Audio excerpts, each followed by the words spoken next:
Hey guys, welcome back to my channel. It's Yomi. My name is Yomi, and in this channel I focus on art content as well as cultural content. Where's the flavor? Where's the flavor in this? In today's video, I'm going to be explaining my AP drawing portfolio.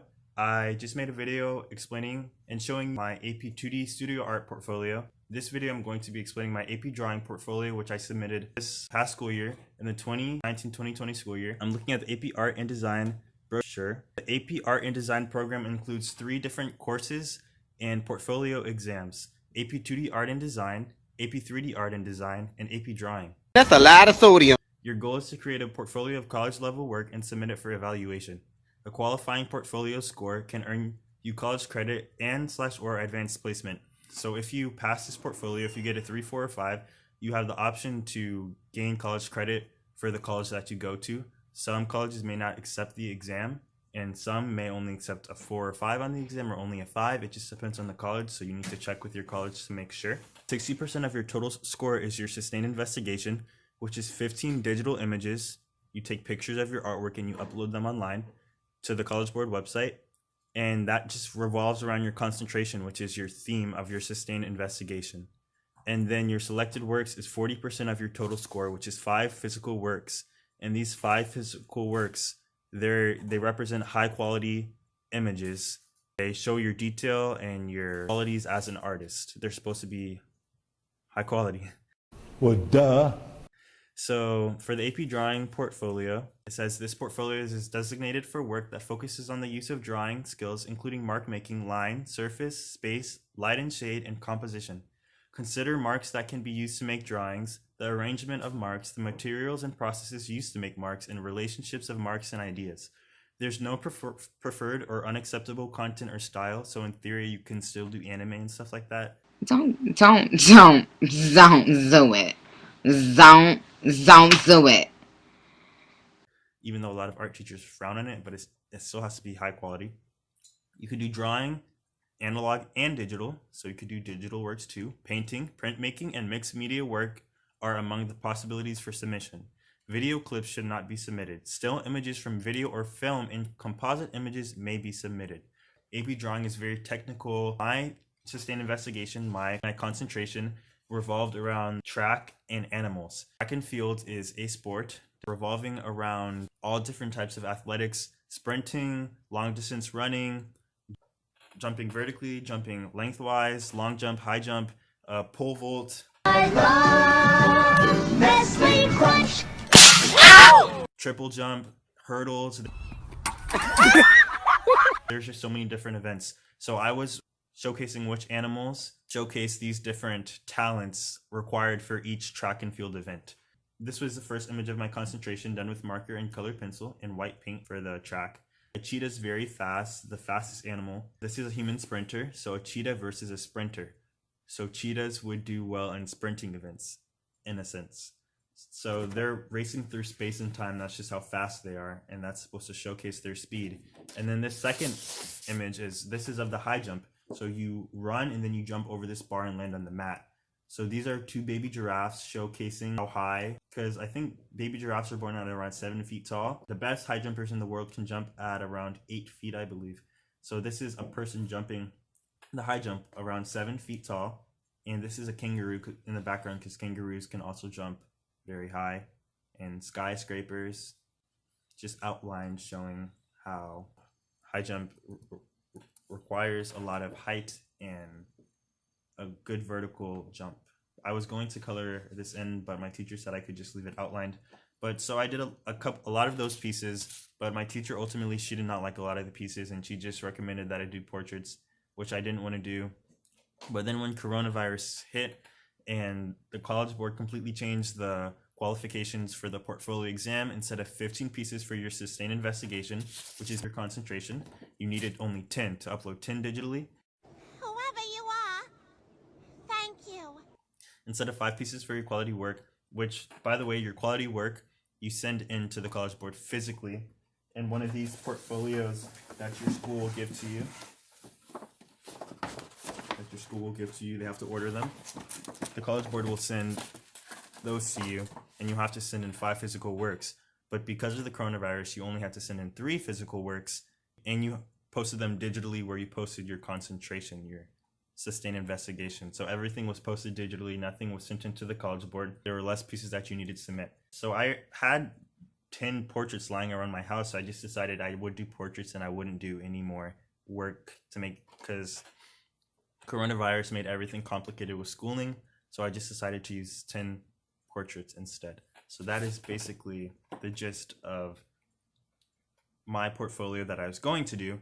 So then I changed my portfolio to portrait complexity, what makes portraits complex, whether it's photo editing, whether it's black and white portraits versus color portraits, the backgrounds, the patterns used in the backgrounds. So I will read to you my sustained investigation statement, which is basically like a summary and a process of me creating my works in a sense. My written evidence for the sustained investigation, these are the questions. Question 1, they ask you to identify the question/questions or inquiry that guided your sustained investigation. For question 1, I answered, how do color, pattern, background, composition, and similar elements create complex portraits? So I phrase it in the form of a question. And for question 2, they ask you to describe how your sustained investigation shows evidence of practice, experimentation, and revision guided by your questions or inquiry. Your portfolio could be amazing, but if you don't explain it correctly and academically, if people don't know what you're trying to portray in your work, you're not going to get a very good score. So this written evidence explains everything. So what I answered for number 2 was, these elements develop simple portraits to be more captivating. My art progresses from single-person grayscale portraits to vivid, complex ones with multiple people. I practice single model portraits in the first 6 works. Image 1 is monochrome with an expressionless model. 2 is more complex, done in a 3/4 face view and explores patterns. Patterns and lines are also explored in 3 through 7, 9, and 10, fixing awkward spacing. 1 through 3 accentuate light and shade. 3 integrates color. 4 is colorful but muted. I experimented by creating the snake/scales to make him captivating. In 5, I revised a black and white portrait to be vibrant and saturated, creating enchantment. In 7 through 10, I focused on composition, more than one figure central to each image. 7 and 8 have identifiable color schemes, 8 having a warm/cool contrast. I revised 8 by flipping and reversing it, which created patterns, resulting in a new complex piece. 9. Image 9. The finale is a complex symmetrical composition with many figures. My work gradually became colorful and saturated, experimenting with mark making. My portraits became less elementary by applying all the elements mentioned. A lot of my works I photo edited with a kind of a digital drawing app. How there are different apps where you can basically draw on.